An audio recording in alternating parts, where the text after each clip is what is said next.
tremendous welcome. I can tell you that for Lorene, Ben, Rachel, and me, after 11 weeks, it feels very good to be with you here at our home in our Calgary. And a special welcome to all of those who are here tonight from the great riding of Calgary Heritage.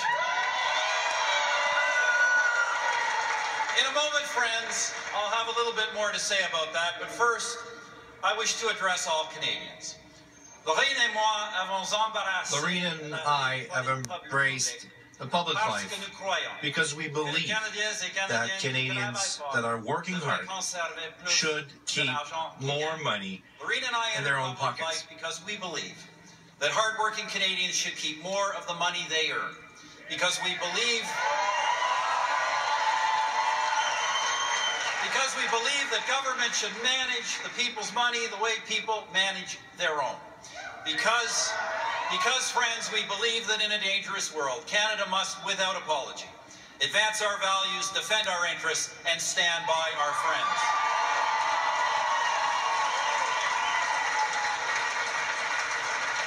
We have championed those values all of our public lives. In the last 9 years, I had the incredible honor to serve as your Prime Minister. During the past 9.5 years, it has been an unbelievable honor to serve as your Prime Minister. And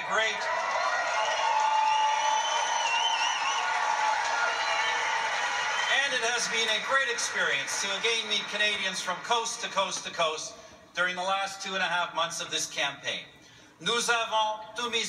We've put everything on the table. We gave everything we had to give, and we don't regret anything. We put it all on the line.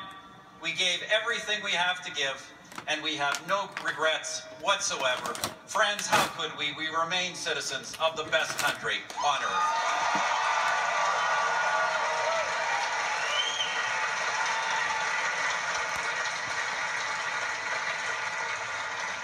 Friends, our country is one of the most enduring democracies in the world today.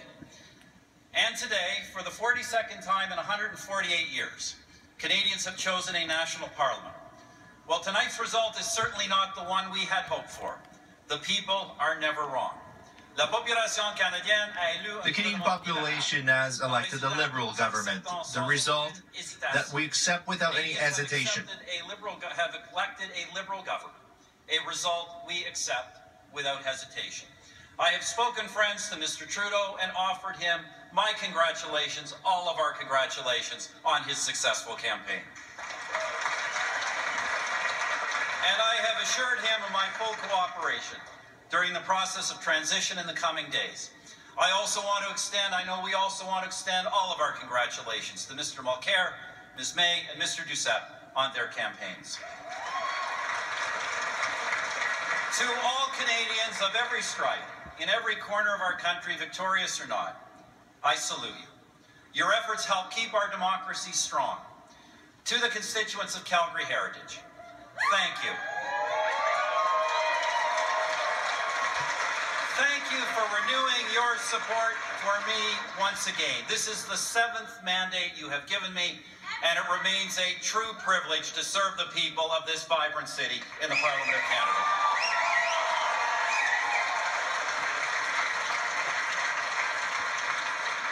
Dear friends, there are so many people who deserve credit for the work that goes into a national campaign. And at the top of that list, of course, are my family, Lorene, Ben, and Rachel.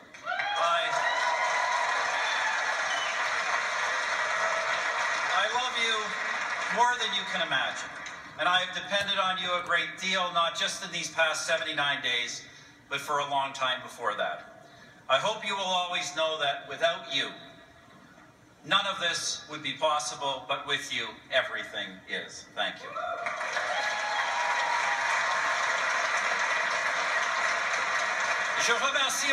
I thank also my campaign team from across the country. Campaign team, all of those with us on the road, at our national headquarters in Ottawa, and in Calgary Heritage, and 337 other electoral district associations across this country.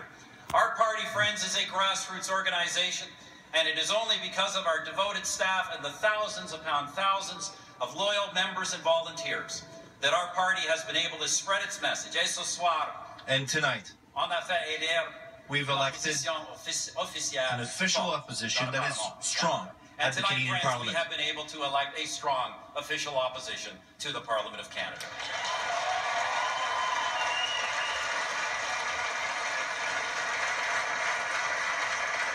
For all of those who have, over the past decade and a half, built our party and contributed to our campaign, you have our deepest gratitude, and you should feel nothing but pride. Know also this as well. The disappointment you also feel is my responsibility and mine alone. But know this for certain. When the next time comes, this party will offer Canadians a strong and clear alternative based on our conservative values.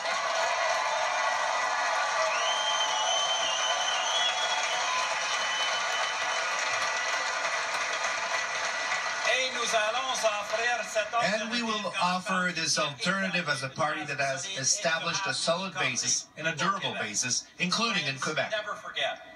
Never forget that due to your efforts, our country stands tall today. We have built a Canada that is stronger than ever. Our economy is growing and new jobs are being created. The budget is balanced and federal taxes are at their lowest in 50 years.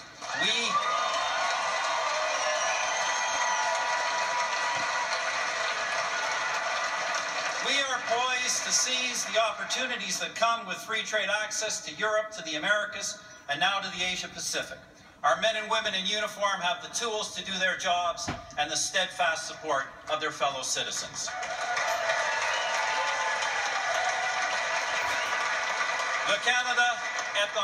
Canada is in security and more united than ever before. In a dangerous world, we have stood consistently for freedom, democracy, and justice. This is the Canada we Conservatives have been building since the time of Sir John A. Macdonald, and this is the Canada to which, for the countless generations to come, we will be dedicated. Thank you again, friends, all of you, for all your support, for all you have done for our country. Merci beaucoup. Please say a little prayer for our men and women in uniform. God bless all of you. God bless Canada. Okay, Stephen Harper, he did not make the announcement that the party suggested he might. No, he didn't. But they put this. No, they put a statement out. In fact, he is. So that he didn't have to. He didn't have to say it. Yeah. I think that's why they did that. Exactly. A good speech. A good speech, and you know he has a lot to take credit for, because he put that whole operation together. The merger of the Canadian Alliance and the Progressive Conservatives, then the losses, and then the first win, a narrow win in 2006, then 2008 a little more, and finally the Conservative majority in 2011. So I think he has a legacy that he can look to and be proud of, because during the great financial crisis, Canada came through that very well. And many people would credit Stephen Harper for being at the helm at that time. And we're going to go to Don Martin, who is at Stephen Harper headquarters right now. He's just watched this. Don, your reaction to what's unfolded and the fact that clearly Stephen Harper is planning to step down. Yes, well, not terribly surprising, Lisa. It's no way this guy's going to go back to being leader after 4 mandates as Prime Minister. At least he didn't do what Jim Prentice did in Alberta recently, Lisa, which was just quit and go away and not try to sit in his seat.